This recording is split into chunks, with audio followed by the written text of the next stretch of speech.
Vous avez probablement vu beaucoup de vidéos parlant des raisons pour lesquelles Dieu vous isole.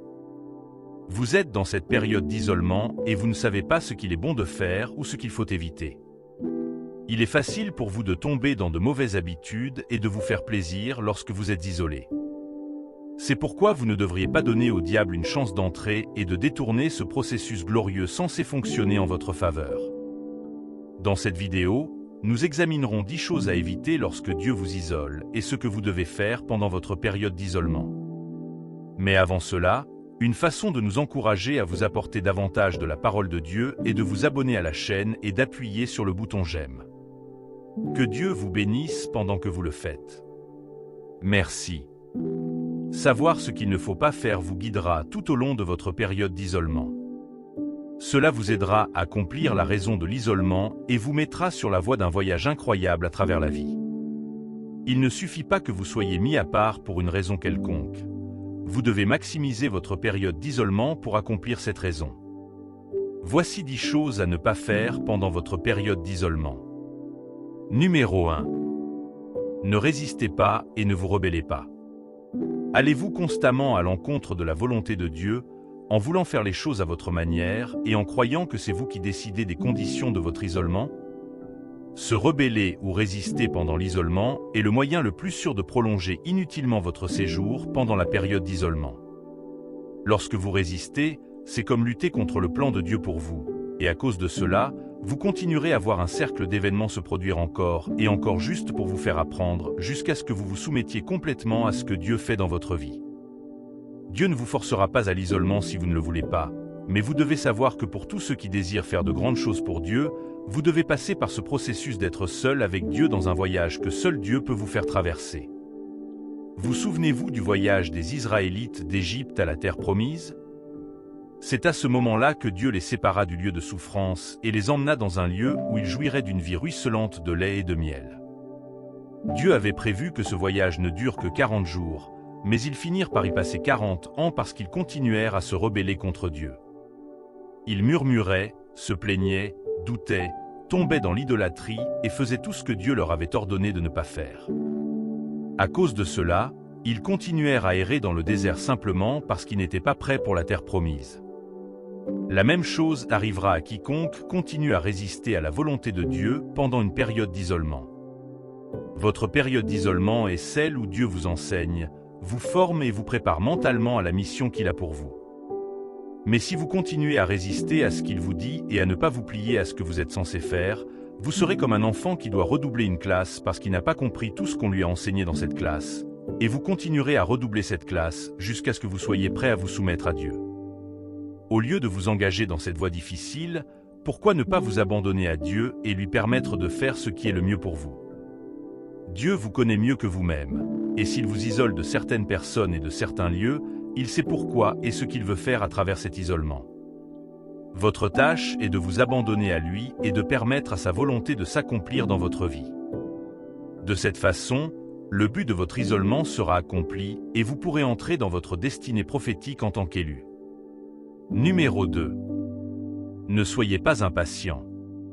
Pendant votre période d'isolement, vous accéderez souvent à une révélation supérieure de Dieu, à une connaissance plus profonde de Dieu et à des mystères sur la vie et les choses qui contribuent à la grandeur et à l'avancement. Ce sera comme une grande leçon de maître que vous ne pourrez jamais obtenir nulle part, peu importe combien vous payez. Beaucoup de gens commencent ce voyage d'isolement, et dès qu'ils commencent à entrer dans cette révélation, ils croient que la prochaine chose à faire est de commencer à la partager. D'autres pourraient croire que la prochaine chose qu'ils devraient faire est de sortir immédiatement et de commencer à manifester, mais ce n'est pas ainsi que les choses fonctionnent selon Dieu. Il y a un temps pour tout, il y a un temps pour vous asseoir et apprendre, il y a un temps pour vous comprendre, puis il y a un temps pour vous lancer.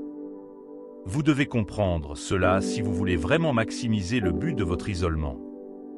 C'est Dieu qui détermine la durée de votre isolement, pas vous. Vous pouvez penser et croire que vous êtes prêt à tout donner, mais Dieu, qui vous connaît le mieux et ce qu'il veut accomplir pour vous, connaît le moment idéal pour que vous sortiez. Après que Samuel ait oint David comme roi, il a fallu de nombreuses années avant qu'il ne monte enfin sur le trône et ne devienne roi. Jésus était né pour être le Messie, mais il n'a pas commencé son ministère activement avant l'âge de 30 ans.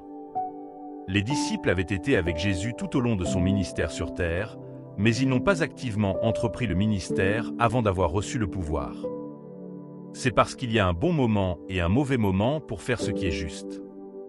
Pendant que vous êtes dans votre période d'isolement, vous ne devriez pas être pressé de sortir.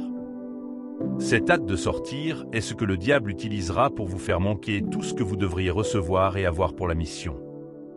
Vous remarquerez qu'après que Jésus ait jeûné pendant 40 jours et 40 nuits pour commencer son ministère, le diable a été la première personne à lui rendre visite. S'il s'était dépêché de sortir avant le bon moment pour sa manifestation, il n'aurait probablement pas eu assez de substance pour affronter le diable. C'est ce qui arrive à beaucoup de croyants qui traversent l'isolement.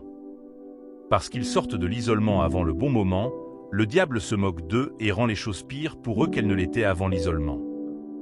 Pendant l'isolement, sachez que Dieu fait ce qui est le mieux pour vous. Il n'y a aucune raison de fuir ce qui est le mieux à moins que quelque chose de mieux ne vous attende. Avant de pouvoir vous y mettre, vous devez avoir accompli la raison de votre isolement. Continuez à attendre et à faire confiance à Dieu pendant votre période d'isolement. N'essayez pas d'y échapper, car cela pourrait vous amener à sortir sans préparation face à ce que la vie vous réserve. Que devriez-vous éviter de faire pendant votre période d'isolement? Troisièmement, ne vous concentrez pas sur l'apitoiement sur vous-même. Voici une autre chose que vous ne devriez pas faire pendant votre période d'isolement. De nombreuses personnes ont l'habitude d'être entourées d'autres personnes et trouvent leur sentiment d'accomplissement et de validation dans le nombre de personnes qui les entourent. Par conséquent, elles sont tristes lorsqu'elles doivent traverser l'isolement. En réalité, vous n'êtes pas triste du tout. En fait, vous êtes grandement favorisé et vous devriez vous réjouir d'avoir à traverser cette période spéciale de formation intense du Seigneur. La Bible dit dans Philippiens 4:4, « Réjouissez-vous toujours dans le Seigneur. » Je le redis, réjouissez-vous. Votre concentration doit être sur la parole de Dieu et sur ce qu'il fait dans votre vie à ce moment-là. Vous ne devez pas vous considérer comme désavantagé ou vous sentir triste de rater quoi que ce soit qui se passe dans le monde. Ce qui se passe dans le monde ne vous profitera pas et n'aura aucun impact positif sur votre mission divine. C'est pourquoi Dieu vous sépare de cet endroit afin que vous puissiez vous concentrer sur ce qui est important, c'est-à-dire Dieu, vous-même et votre mission. Lorsque vous êtes en isolement, vous considérez comme tragique et vous sentir triste vous empêchera de réaliser la raison de votre isolement. Lorsque vous vous sentez triste et consumé par cette tristesse, vous devenez extrêmement faible et incapable de faire quoi que ce soit d'autre pour vous-même. C'est pourquoi, lorsque les gens traversent la période d'isolement, ils commencent à chercher du réconfort dans d'autres choses et peuvent devenir accros à la nourriture et à d'autres choses pour combler le vide qui les habite. Vous ne devriez pas faire cela pendant votre isolement. Passez du temps dans la présence de Dieu, construisez votre esprit et remplissez votre âme de Dieu. Savourez et appréciez la présence de Dieu au point de devenir la personne la plus joyeuse de la terre. Alors, si vous vous regardez de manière négative et que vous avez probablement permis à ce que les autres disent de vous parce que vous êtes différent de vous atteindre, vous rendant triste, il est temps pour vous d'arrêter. Essayez de comprendre la raison de votre isolement et vous verrez que vous êtes vraiment spécial pour Dieu et pas du tout pitoyable. Numéro 4. Ne laissez pas la peur vous affaiblir. La peur ne vient pas de Dieu. La Bible dit dans 2 Timothée 1:7, « Car l'esprit que Dieu nous a donné ne nous rend pas timides, mais nous donne force, amour et maîtrise de soi. » Une autre traduction dit, « Car Dieu ne nous a pas donné un esprit de crainte et de timidité, mais de force, d'amour et de maîtrise de soi. » Maintenant que vous savez que la peur ne vient pas de Dieu, vous devez savoir qu'elle ne peut accomplir aucun bien. Le but de la peur est de vous faire affaiblir votre consécration et de commencer à douter de Dieu. Regardez ce que la peur a fait aux Israélites. Dieu les a fait sortir pour les emmener en terre promise. Dieu leur a donné sa parole, mais quand la peur est venue, ils l'ont oubliée et y ont succombé, leur permettant de paniquer inutilement. La peur peut vous amener à vous considérer comme inadéquat et incapable d'accomplir la tâche à laquelle Dieu vous prépare par l'isolement. Vous pouvez commencer à penser, et si ce n'était pas Dieu qui me parlait? Et si je commençais et échouais, et que tout le monde disait que j'ai menti sur mon identité? La peur vous ferait voir vos faiblesses au lieu de la puissance de Dieu. Vous verrez tout ce que vous n'avez pas et 1001 raisons pour lesquelles ce que Dieu vous dit pourrait ne pas se réaliser. Bien-aimés, ne donnez aucune chance à la peur. La Bible dit « Résistez au diable et il fuira loin de vous ». Résistez à la peur par la puissance de la parole de Dieu. Remplissez-vous de la parole de Dieu au point que votre cœur commence à brûler de la vérité de la parole de Dieu qui vous enracinera en Dieu au point que vous pourrez discerner si une pensée ou une suggestion ne vient pas de Dieu, et vous la rejetterez immédiatement au lieu de vous y attarder. La Bible dit dans 1 Jean 4h18, « Il n'y a pas de crainte dans l'amour. Mais l'amour parfait bannit la crainte, car la crainte est liée au châtiment. Celui qui craint n'est pas parfait dans l'amour. » Laissez l'amour de Dieu prendre possession de votre âme. Grâce à cet amour, il n'y aura plus de place pour la peur. Vous pourrez vous concentrer sur la raison de votre isolement et obéir à Dieu sans hésitation. Numéro 5.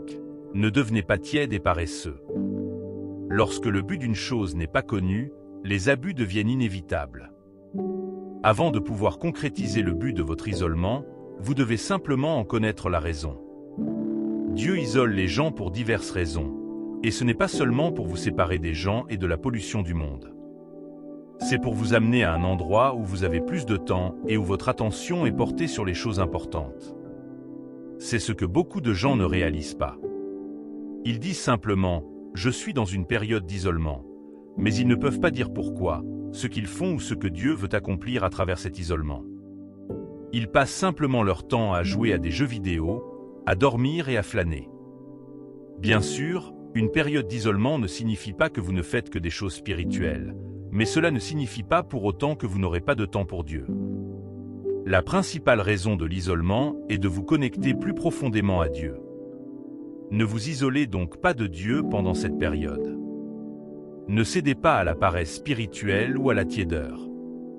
Même si vous avez commencé votre période d'isolement en étant sincère et sérieux dans votre désir de mieux connaître Dieu et d'aller plus haut dans l'esprit, il y a de fortes chances que, plus la saison se prolonge, vous deveniez tiède et moins enthousiaste qu'avant. Il est de votre responsabilité de garder le feu allumé sur votre autel quoi qu'il arrive. Dans l'Ancien Testament, Dieu leur a donné l'instruction de garder le feu allumé en permanence dans le temple.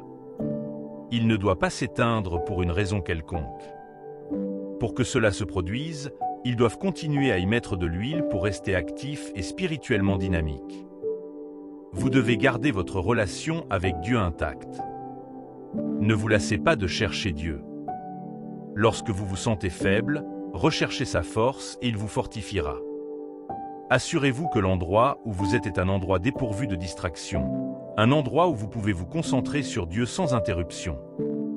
Si Dieu vous isole de vos amis, ne vous laissez pas prendre par des films qui vont occuper le temps que vous devriez consacrer à Dieu.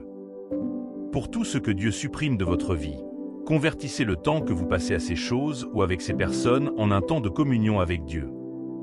La tiédeur est un état dangereux. Dieu la déteste et ne la cautionnerait pas. Le diable l'aime et l'utiliserait comme un moyen de vous tourmenter et de vous affliger. Voici ce que Dieu dit à propos de l'Église tiède dans le livre d'Apocalypse 3. 15-16, « Je connais tes œuvres. Je sais que tu n'es ni froid ni bouillant. Si seulement tu étais l'un ou l'autre. C'est pourquoi, parce que tu es tiède, ni froid ni bouillant, je vais te vomir de ma bouche. » Pour éviter de recevoir ce verdict, passez votre temps dans l'isolement pour renforcer votre esprit et ayez un esprit authentique qui supportera le poids de la mission que Dieu a pour vous. Numéro 6. Évitez la gourmandise. La gourmandise va au-delà de la simple alimentation excessive. C'est un état dans lequel on a l'impression que seule la nourriture nous procure joie et épanouissement, et on ne peut pas s'arrêter de manger même si on essaie. De nombreuses personnes, en période d'isolement, commencent à se tourner vers des choses banales pour se donner un sentiment de satisfaction et pour ne pas avoir à se soucier de tout ce qui se passe autour d'elles. La période d'isolement n'est pas un moment pour rechercher des choses, mais Dieu. Une personne qui est occupée à chercher Dieu, à rechercher la connaissance et à essayer de se connecter à elle-même pendant sa période d'isolement n'aura certainement pas le temps de devenir accro à la nourriture. Le problème ici est que de nombreuses personnes ont tellement de temps libre pendant leur période d'isolement qu'elles sont obligées de le consacrer à des choses inutiles. Donc, si vous êtes en période d'isolement, sachez qu'il est facile pour vous de devenir accro à la nourriture au point de commencer à prendre du poids de manière excessive et de devenir en mauvaise santé simplement à cause de l'isolement. Beaucoup de gens vont même jusqu'à ne pas prendre soin d'eux-mêmes physiquement. Ils ne prennent pas de bain et restent négligés, ce qui les fait ressembler à l'ombre d'eux-mêmes. À cause de cela, certains tombent même dans la dépression et font des choses négatives simplement à cause de l'isolement. Sachez que Dieu ne vous a pas isolé pour réduire la qualité de votre vie ou même raccourcir vos jours. L'isolement est là pour vous aider à vivre une vie plus significative, pleine de vitalité et de force. La nourriture ne doit donc pas être votre priorité pendant votre isolement. Vous devez plutôt vous remplir de la parole de Dieu et construire votre esprit jusqu'à ce que votre esprit soit fort et renforcé, et vous pourrez alors vous connecter à votre mission divine. Si vous vous retrouvez accro à la nourriture pendant votre isolement et que vous ne pouvez pas vous en empêcher, il est peut-être temps pour vous de parler à un professionnel pour vous sortir de cet état afin que vous puissiez être dans le bon état d'esprit pour pouvoir accomplir la raison de votre isolement. Numéro 7. Ne dépendez pas trop des préoccupations et des besoins pour qu'ils prennent la place de Dieu dans votre vie. Vous ne devriez pas faire cela pendant votre période d'isolement ou à tout autre moment. Cela ne veut pas dire que vous ne devez pas écouter votre pasteur ou quitter l'église, mais pendant votre isolement, votre attention et votre confiance doivent être sur Dieu et non sur le pasteur ou l'église. La Bible dit dans le psaume 60, 11, « Donne-nous du secours contre l'ennemi, car le secours des hommes ne sert à rien. » La plupart du temps, les gens sont émotionnellement liés à leur église ou à leur pasteur, au point que si Dieu leur dit quelque chose, le pasteur est la première personne vers laquelle ils se tournent pour obtenir la confirmation. Pour cette raison, ils ont donné au pasteur l'autorité finale sur leur vie. Parfois, il est même impossible pour Dieu de leur dire de faire quelque chose personnellement sans en parler d'abord à leur pasteur. Si vous voulez aller loin avec Dieu et si vous voulez vraiment entrer dans votre destinée prophétique, alors vous devez être capable de vous tenir seul avec Dieu. Vous devez être capable d'entendre Dieu par vous-même et de le connaître personnellement, sans tirer parti des expériences des autres. Avoir un pasteur ou une église qui vous sert de couverture spirituelle n'est pas une erreur. C'est très important pour vous en tant qu'enfant de Dieu. Mais cette dépendance excessive envers un pasteur ou une église pourrait être un obstacle sur votre chemin pendant votre période d'isolement. Votre période d'isolement peut vous obliger à rester loin de tout le monde et de tout engagement à être avec Dieu pendant un certain nombre de jours. Si vous êtes trop dépendant de votre pasteur ou de votre église, vous devrez peut-être rechercher leur direction avant d'obéir à Dieu. Et dans la plupart des cas, ils chercheront les intérêts de l'église et non les intérêts de votre vie et de votre marche avec Dieu. Pendant votre période d'isolement et même au-delà, vous devez vous fier totalement et complètement à Dieu et non à un homme. Vous devez garder jalousement votre cœur afin qu'aucun homme ne prenne la place de Dieu dans votre vie, peu importe la façon dont Dieu l'a utilisé pour vous ou la position qu'il occupe dans l'Église. Cet état d'esprit vous aidera à vous connecter personnellement à Dieu. Vous ne serez pas un tiers pour Dieu, voyant votre pasteur ou votre Église comme l'intermédiaire entre vous et Dieu. Il ne devrait pas y avoir d'intermédiaire entre vous et Dieu parce que Jésus est déjà mort et a brisé ce mur de séparation, afin que chacun puisse venir à Dieu par lui-même. Comprendre cela vous aidera à maximiser votre période d'isolement. Lorsque Dieu vous donne des instructions non conventionnelles qui ne correspondent peut-être même pas à ce que vous croyiez auparavant, vous serez en mesure d'agir indépendamment de l'influence de quiconque, à votre propre avantage. Numéro 8. N'évitez pas la communion avec de vrais amis et frères. Il est important de mettre ce point en équilibre avec le point précédent. Le fait que vous ne devez pas compter sur l'Église ou le pasteur pendant votre période d'isolement, mais que vous devez voir Dieu comme l'ultime, ne signifie pas que vous devez vous tenir à l'écart de l'assemblée du peuple de Dieu. À moins que Dieu ne vous demande spécifiquement de vous tenir à l'écart pendant un certain temps pour être seul avec lui, votre période d'isolement ne doit pas vous empêcher de communier avec d'autres croyants. La Bible dit dans Hébreux 10h25, « N'abandonnez pas votre assemblée, comme c'est la coutume de quelques-uns, mais exhortez-vous réciproquement, et cela d'autant plus que vous voyez s'approcher le jour. » Certaines personnes ont déjà connu la période d'isolement et d'autres y sont actuellement. Leurs expériences peuvent vous éclairer sur ce que vous vivez et, grâce à la sagesse qu'elles partagent, vous pouvez apprendre à surmonter certains défis et obstacles qui se présentent à vous. En communiant avec elles, vous devez rester prudent afin de ne pas commencer à compter sur elles au-dessus de Dieu. Numéro 9. Ne vous comparez pas aux autres. Se comparer aux autres est l'une des choses les plus dangereuses que vous ne devriez pas faire pendant votre période d'isolement. Vous êtes différent de toutes les autres personnes sur Terre, tout comme votre mission et votre voyage. Ce que Dieu a demandé à Moïse de faire était différent de ce qu'il a demandé à Josué de faire. Si Josué était occupé à comparer son voyage avec celui de Moïse, il se serait empêché d'aller loin avec Dieu. La comparaison fait deux choses.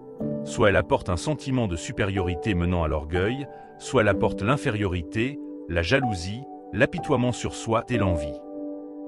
Dans les deux cas, la comparaison ne vous fait aucun bien. Concentrez-vous sur Dieu, votre voyage et votre mission. Faites ce qu'il vous demande de faire et ne vous préoccupez pas des besoins des autres. Vous souvenez-vous qu'après la résurrection de Jésus, il parlait aux disciples ? Il a dit à Pierre de nourrir ses brebis 3 fois pour prouver son amour. Alors qu'il parlait encore, Pierre regarda le disciple que Jésus aimait et lui demanda « Et lui ?» Jésus répondit « Qu'est-ce que cela peut te faire ?» C'est la réponse parfaite lorsque vous voulez commencer à vous comparer aux autres.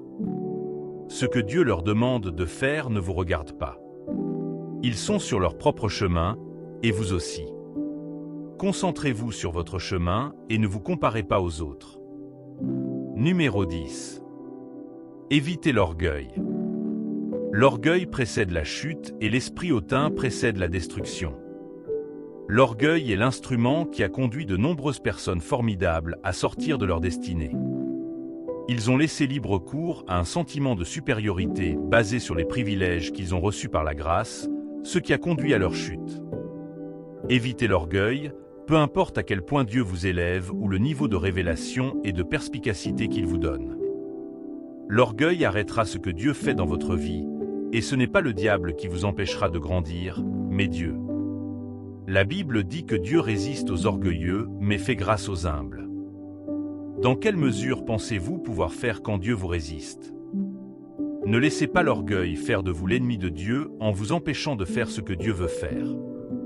Souvenez-vous que vous êtes ce que vous êtes par la grâce. Tout ce que vous avez, vous le devez à la grâce de Dieu et non à vos œuvres. Vous ne pouvez rien faire pour mériter la bonté de Dieu.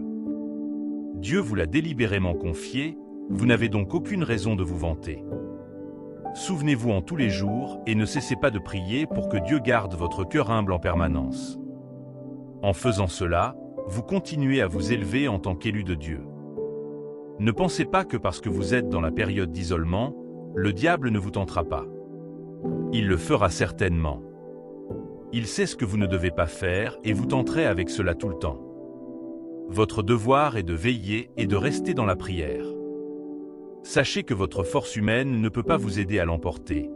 Seule la puissance et la grâce de Dieu le peuvent.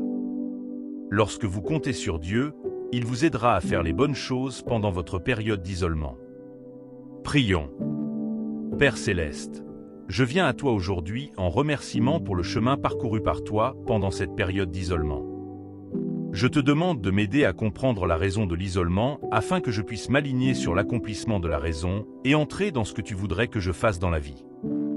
Je prie pour la grâce et la sagesse de faire ce qui est juste en cette période et de ne rien faire qui puisse donner au diable un endroit où m'attaquer et m'affliger. Aide-moi à obéir à toutes les instructions que tu me donneras. Je prie contre tout esprit de rébellion qui pourrait vouloir prolonger inutilement mon état d'isolement. Aide-moi à discerner ta voix et à répondre rapidement même lorsque je ne comprends pas la raison de l'instruction. Aide-moi à rester patient, en faisant confiance à tes conseils aimants pendant cette période d'isolement. Aide-moi à ne pas essayer de m'échapper, à ne pas me forcer à sortir avant que le moment soit venu et à ne pas me ramener aux endroits d'où tu m'emmènes. Aide-moi à être mis à part, consacré et dédié à toi. La Bible dit que tu ne m'as pas donné l'esprit de peur. Alors je refuse de permettre à la peur de m'affaiblir pendant ce voyage. Je réprimande toute peur que l'ennemi projette dans mon esprit. Je reçois la puissance de l'amour et un esprit saint. Aide-moi à être rempli de ta parole, afin que lorsque l'ennemi viendra avec des mensonges pour m'influencer, je sois capable de voir la tromperie et de ne pas en être victime. La principale raison de mon isolement est de me connecter à toi afin que je puisse découvrir et travailler à ton dessein pour ma vie. Je prie pour que tu m'aides à ne pas me déconnecter de toi en cette période. Je ne me tournerai pas vers des choses qui me rempliront. Je me tournerai plutôt vers ta parole et ta présence et en ferai un lieu où je passerai mon temps afin de te connaître et de découvrir tout ce que tu veux que je découvre. Aide-moi à ne pas être tiède, mais à être fervent en esprit, à faire confiance et à demeurer dans ta parole tout au long de mon voyage d'isolement. Je prie pour que tu me donnes la sagesse de ne pas compter sur les hommes, mais de les remettre à leur place et de t'avoir comme source et guide ultime. Je prie contre toute influence qui pourrait vouloir me faire résister à ta voix ou m'empêcher d'avancer dans ma consécration à toi. Je demande la grâce de rester humble, peu importe à quelle hauteur tu m'élèves ou à quelle profondeur sont les révélations et les idées que je reçois en ta présence. Je me souviendrai toujours que l'orgueil précède la destruction. Je ne serai pas pompeux dans mon esprit au point d'oublier que je ne suis rien sans toi.